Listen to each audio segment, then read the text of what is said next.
We're back with another edition of Market Minute. There's a lot of geopolitical news to unpack. I'm joined here with Matt. So, Matt, catch us up. There's been a lot of events over the last week. How should investors interpret this? Yeah, so certainly everyone was waiting around over the weekend for the resolution of the talks between the US and Iran, and it seemingly not much came out of that. There was no kind of resolution to that. In fact, we now have a blockade in the Strait of Hormuz. What that means is for markets is yet to be determined. But what I think that markets really see now, we've had a few good days in a row, and they're kind of looking through this war. They see that President Trump doesn't really want to continue this war on. That could obviously change, but that everyone's kind of looking through things and looking to other issues that may be out there now. But certainly we've had a few positive days in markets on the back of that. Yeah, and it's interesting looking at markets. There has been some volatility. Things, as you said, have been up in the past week. And a lot of investors, I'm hearing from a lot of investors, and, they're going with that old Ben Graham quote about, being greedy when others are fearful.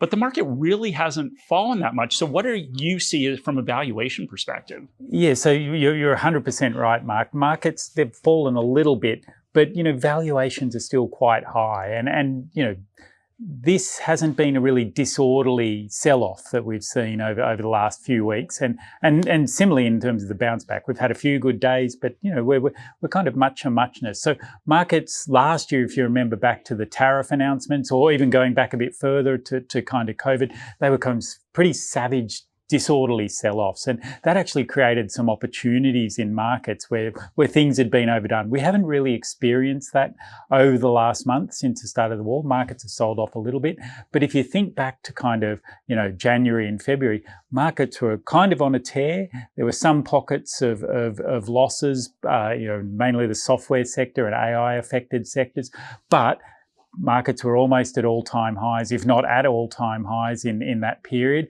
and valuations were very high. And so we're kind of just back to where we started there, and actually, probably caution as we move forward is still warranted.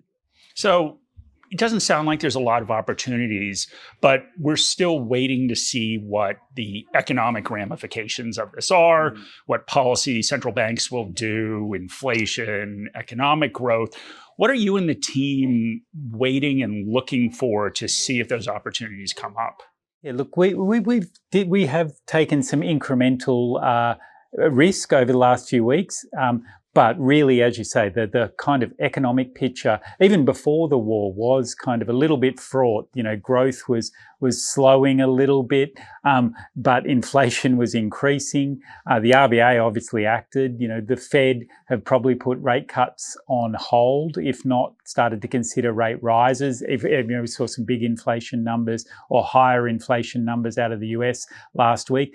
We're trying to look through the noise. We want to make sure that we're investing for the long term. So some of these numbers that come out, we don't ignore them, but we take the temperature in the room. We want to look through that.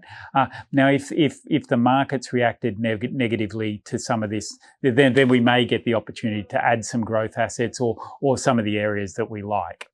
Well, it sounds like there's a lot that's keeping you busy. I'm sure we will continue to see that on upcoming Market Minute editions, but thank you for joining me, Matt. Thanks a lot, Mark. Appreciate the chat.